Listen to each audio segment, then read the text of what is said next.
A while back, I was investigating human behavior and where it came from, specifically instinctual behavior that we all have, how it sculpts and molds positions in society. If we all have a specific instinct, it will make certain tendencies happen. So specifically, I was investigating the alpha male instinct.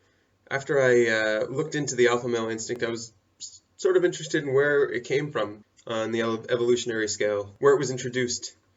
Where it did come from is where male and female came from. And it's this distinction between male and female that I think led to this instinct. And until the male and the female split, species diversity is the main drive that animals had, because survival depended on species diversity. And evolution depended on the death of a specific group of that diversity. Just give an example. Say there's a group of animals and they've got a huge diverse population. And at this stage, they would be more or less hermaphroditic. A hermaphroditic creature promotes diversity because interaction happens all across the board. And in one part of the world, a famine or some lack of food would come and hit, and the larger ones would die because they require more energy to survive. So the smaller ones would survive. And in another area, the smaller ones would die because there are carnivores that are able to pick them up. So in one area, you will have a small group of this species. In another area, you'll have a large group, and they would eventually branch off into their respective branches and existences. Let's say a behavioral instinct is introduced into this hermaphroditic worm. And the behavioral instinct is to not become impregnated, but to impregnate others in an aggressive nature. I'm saying this because there is a worm that exists today that behaves like this, but it had to get there somehow. So this little mess up in their gene produced some sort of weird behavioral instinct in one of them, which is expected in a large enough and a diverse enough population. This gene would be passed on to whoever it impregnated within this. Let's put them a Q and an R chromosome, not to overlap with X and Y. So within this Q chromosome, there would be this instinct, and so it would pass on Qs and Rs to everyone. The R would not have had the mess up. It would be similar to all of the RRs, but this new Q that's introduced into the system sort of has this behavioral thing. So all of its children that receive the Q will also have this instinctual thing. So what would they encounter, these children? They would encounter each other and battle. They would still be hermaphroditic, and they would battle and fight in order to impregnate the others. And there's a worm that exists today that does this, a flatworm. They would battle, and the loser would become impregnated. And of course, all of the RRs would not battle, and they would become impregnated. You have a push towards a stronger creature. And with every generation, whoever won the battles and was strongest would be able to continue this Q chromosome. And you would have several different Qs, all of the children the Qs, and they would impregnate each other. And so which means you would also have a QQ in the population. So you would have a QQ, a Q. If it was possible, there could have been a mess up so that QQ can't exist, but I believe that there was a QQ. There would be a QR and an RR. Now, how the genes evolved from there is a little more questionable. There could have been, the QQ could have taken on a new relationship where there's the Q1 and the Q2, and the Q1 keeps this dominating instinct, and then the Q2, like the more strong one, and then the Q2 would become weaker, which would become our X and Ys. Or it could be that the R is the X and the Y is the Q. The Q gene would be passed on to, or the R, whoever was strongest would battle and defeat all the others and would pass on its Q gene or its R gene. So anyone it passed on its Q gene to would have this strength, and anyone it passed on its R gene to would have more of a weakness. And so then the next generation, you would have a bunch of Qs that were strong and a Q, I guess all of the same Qs. It would take the strongest. It would promote the strength of the species. And instead now of diversity within the species, you end up with something more like a selection within the species, a battle within the species. So now it's not the environment that's causing it to evolve. It's internal. It's a strength. It's an ability to do combat and to battle with others of its type. So the question is, did a huge event happen? And of course, the R gene would still stay in the gene pool in some way that wiped out all of the RRs because they weren't strong enough. And so then there's the Q1, Q2s? Or is there now a scale of Qs and Rs? But eventually, this primary Q, the one that's able to battle and defeat everyone else, would no longer have a need for its female organs because its survival did not depend on them. So it could have had a mutation that would corrupt it and eventually lend it to disappear over time. And so it would be just male. And this just male would fight with other just males for dominance in order to pass on his seed.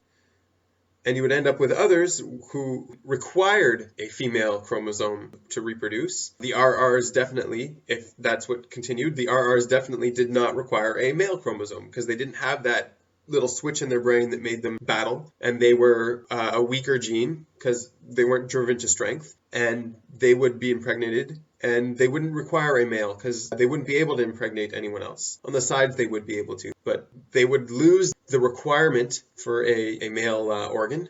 So if they ever lost it, it didn't matter. You end up with a male and a female, and the males would do battle over who could reproduce in the female. And this is really important because there are worms that are male and female, and there are males that are hermaphroditic, and there are also worms that can perform mitosis and sort of just split cellular wise, and that's not genetic diversity. And evolution does not favor something that just copies itself.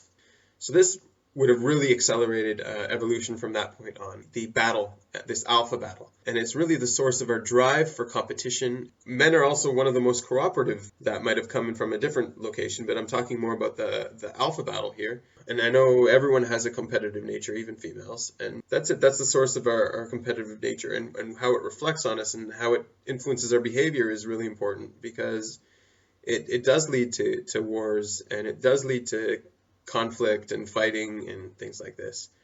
And we are in a society that tries to promote promiscuity and pairing, but our instincts say differently. Our instincts want what they want. Historic alpha males all throughout history had more than one, I don't know what to say wife, but female companion. I guess King Solomon, Genghis Khan, anyone you can think of. And I don't know, even if you think of Jim Morrison or something. And females are naturally attracted to this alpha male. Men generally want to do battle and fight and prove their alpha status in the ring. I know society tries to structure itself in a way that doesn't allow these battles to happen or removes the urge for this battle, at least sexually. The instinct is there even if we're not aware of it, and even if it's not in a sexual way, it's there. I know, like wealth, for example, people that pursue wealth and want to be the wealthiest, that's a view of alpha status. Conflicts between fathers and sons, between brothers when they're growing up, it's all alpha play. And if you look across the animal kingdom, there's the classic rooster or lion, where there's only one alpha male present in the entire flock, pack, or whatever you want to call it. So there's only one male present, and any other males that challenge it will either die or win. It keeps the species strong in that way. There are the pairing, like the doves, the loons that pair and only have one mate. And there are the primates, which is where we're from. Their males do have alpha battles, but they do not kill the challenger. The challenger doesn't end up dying. He ends up conceding. Same thing with canines. The alpha canine rules the other canines after a battle. So everyone will have this drive, this instinctual push to fight and to try to be alpha, but as soon as they realize that they're not alpha, they will concede and become beta. So this instinct is present in all of us, and we should be aware of it. Some people are broken early and never try to become alpha and realize they're betas and are walking around as betas. Some people are never broken and always try to fight and become alpha. And some people find other ways to fight, other realms to fight their alpha battles. It's not new. It's studied for a long time. Really, I was investigating the roots and the sources of our evil actions. I didn't want to think that evil inherently existed in people. We have instincts, such as this alpha male instinct. This alpha male instinct might drive us to do evil, but it also might be a very big source of good. To eliminate the alpha instinct would be to eliminate sexual reproduction. It would be to eliminate competition and ambition, and I guess in some way even innovation. I mean, there's the basic reason for innovation, which is survival, but there's also the drive that we compete with each other and we try to survive and do better and within our society and not from without. And this is progress or progress or however you want to say it. So I can't think that eliminating this alpha instinct from our DNA would be a good thing, but learning to control it and learning to understand it and identify it and know when it's happening with us. Next time, if you're a male, and in some extent female, next time you're in a conflict, try to think, am I battling this person now? Am I against him? Am I in conflict with him now because he challenged me in an alpha way? Is he calling me to an alpha fight right now? Is that what's going on? Is my desire to battle him and conflict him because we're in an alpha battle right now? And this doesn't need to be a physical fight. It can be a political fight. We're taught about ancient politics and current politics where each one tries to dominate the other in a political way by putting him down or making him a laughingstock. Bullying, to a great extent, is primarily about being alpha. There are other reasons, of course, but the bully generally has this really strong alpha instinct and wants to battle everyone and to prove everyone that they are the alpha.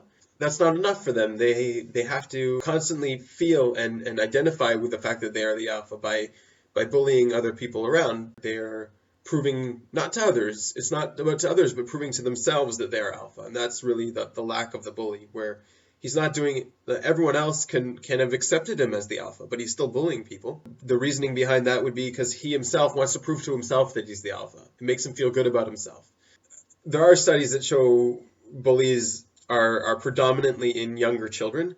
But from my own experience, it is true, but the more serious bullying that I felt and that I've seen and experienced and been exposed to and learnt about, and from other testimonies, the preschool bullying, it's different. It seems really different. The real bullying is around the age of puberty that I noticed, where kids are getting hit with this hard instinct right then and there. It just smacks them in the face, and they don't know where it's coming from, and act in a way that is very instinctual. They are very instinctual creatures. And it's usually not the most intelligent kids that are bullies. Sometimes intelligent kids are dominated by their instincts, but they're definitely weaker people. They're weaker because they're more instinctual and less logical, less able to chase away these instincts. And it's not a bad thing. These instincts are very good. They just need to be identified and controlled. I guess the primary source of evil in the world can be stemmed to this instinct, but also a very primary source of good. So it's a dichotomy. It's contradictory to have good and evil in one instinct. There are other extensions to this, like the view of the alpha in a society. Every person throughout their life will develop a vision of what an alpha is. What is an alpha? What is the alpha in their domain? That's the motivator for ambition. So someone who sees wealth as being alpha, and that's within their society, they will chase wealth. Someone who sees intelligence, they will try to be smart and try to learn. Competitive video games are very drawing to people because when you're in that realm, you see that as alpha, right? Being the best at that game, being the strongest, being the one who plays the most or gets the most gear or whatever. Especially people wonder why men usually try to run into this realm is because of this. They see an alpha battle and it makes them feel good about themselves. It makes them feel like they are alpha. And a lot of the time, even in single player modes, when they're not fighting actual people, they're fighting virtual people, make them feel alpha. Satisfies their desire and their instinct. And so that's one of the biggest draws of this. I'm sure now that if you weren't aware of it before and now you're aware of it, you're thinking of all different types of examples in your own life and historical examples. But this alpha vision is really important because it can also misdirect people. But how it can direct people is the alpha is the pious and the righteous in a civilization and in a society. So then our instinct will drive us to piety and will drive us to righteousness. If we're in a priesthood context, so the alpha instinct would be to rise to the top of the priesthood or to be a reverend or something like this. You're speaking about an afterlife where you are now the alpha of the society, right? After you die, after other martyrs have died. Put it this way, they're cheered and enjoyed and everyone loves them and they're seen and viewed and taught as alphas, right? They're taught this is the alpha, right? This martyr.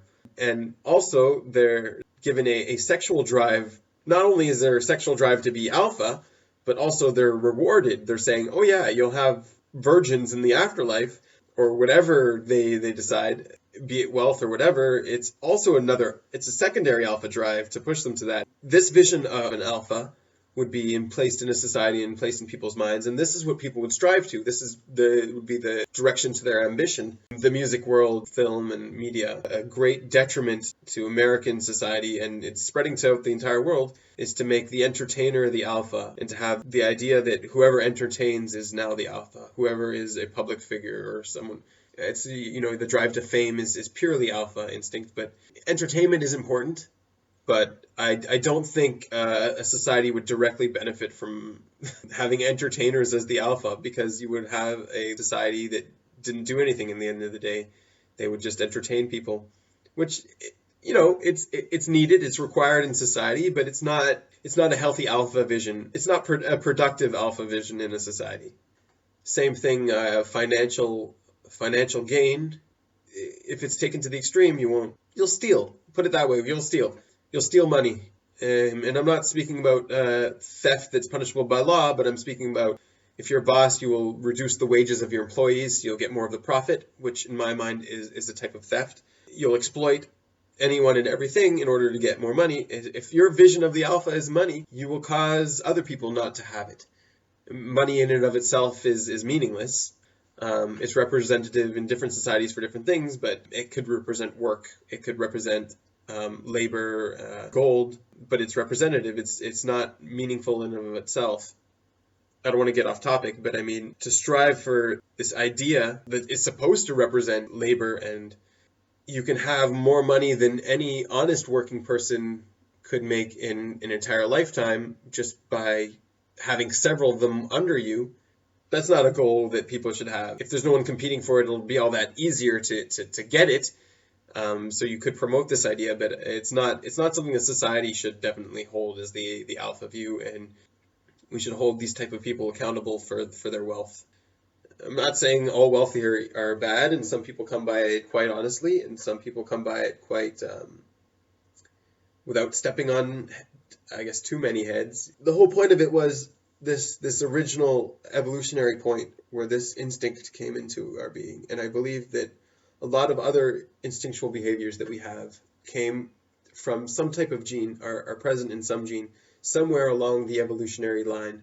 And the fact that I was able to identify where this one could have come from suggests that we could identify where other instincts that we have come from. And we have to, as a society, identify our instincts. It's a necessary step in our self-betterment and our understanding of ourselves. We have to understand where they came from, what drives us to do them, and how to deal with them, how to live with these instincts, how to overcome them, conquer them, and dominate them if we need to, how to use them to our benefit, to drive us and to push us. For example, the entire psychology or psychiatry field, I've taken issue with it for a long time, that they don't work in this way. They look at a human being as a complex, often non-evolutionary being that is complicated with all of these different aspects to them. But if you look at it through an evolutionary point of view, it makes a lot more sense than a psychological point of view. The whole idea of ego, well, where does that come from? We just said the alpha male instinct is ego. It produces this ego. Kill the father, whatever, to the mother. Where does that come from? Same thing, the alpha male instinct. Freud was obsessed with the alpha male instinct. He just didn't have enough knowledge in evolution to be able to identify it to a behavioral trait. So psychology is all based on this knowledge, this idea that Freud had, where it's not false, but it's not the source of truth. It's a result. It's not a cause. And so now that I think psychology really has to take a step back and work in this way, work through evolutionary behavior, and look at the root causes of behavior, and it'll make people understand themselves and others a lot better, to be able to diagnose people and to see what's going on. I don't know how anyone would try to brace the subject of bullying and removing bullying without dealing with this alpha male instinct. This is just one example of an instinct, but it's a very, very strong instinct in our society. A psychologist or a psychiatrist would be required, or even a motivational speaker or someone would be required to motivate people using their alpha instinct, giving them a vision of the alpha and giving them a drive and the idea that they can succeed, right? We decided earlier that beta is someone who's been submitted by a higher alpha. I guess it's a classic story for literature or film. The beaten gets up and beats the one who originally beat him, and that's the true alpha within him comes out and wins. But it doesn't work that way in most people. Most people who are beaten become beta. Do not try to become alpha again. In that realm, at least, they submit to the alpha, because the alpha, that's what the alpha wants. He wants the submission of the others so that he is enforced as the alpha and others are enforced as the beta. And believe it or not, that is very healthy in our society. The reason why men are so able to cooperate together, and don't think I'm sexist for this, but you insert a female into a group of men, there will be new alpha battles, there will be beta battles. The female will not work as well with the male, or she. The greatest productivity is if there is a clear alpha and everyone else is submissive to this alpha. And this is the idea behind politics, behind companies, where there's one head and one boss. In the military, the most productive way is to have a submissive group that are able to work together. I think we should get there in a way that isn't as primal and doesn't do it through instinct. I don't think human race is ready for that yet. But it'd be interesting to see a company of educated people that understand these instincts and do not have alpha battles with themselves, recognize and point out and even ridicule people that are instinctual. And I mean, even to an extent, whoever ridicules the other person is establishing his alpha presence over the other. Like, you're laughing at me about being alpha. That's an alpha battle of yourself that you're doing there just by laughing. I don't know if we could ever break free of it, but it'd be interesting to see how a workplace would work without a clear alpha. I guess to some degree communism attempted it, and it didn't really work. Every ship needs its captain. It's just the way it is. We need our leaders. So at least it's thought for people, and I hope people take this to heart and try to see it in their everyday lives, and maybe someone could attempt to do a paper on the theory. The theory I had is, I guess it's 10 years ago I identified the alpha male instinct in the source of it in worms. I might be wrong, it might be in something else, but I really think it came from these early vertebrates, these worms. So yeah, thanks for watching.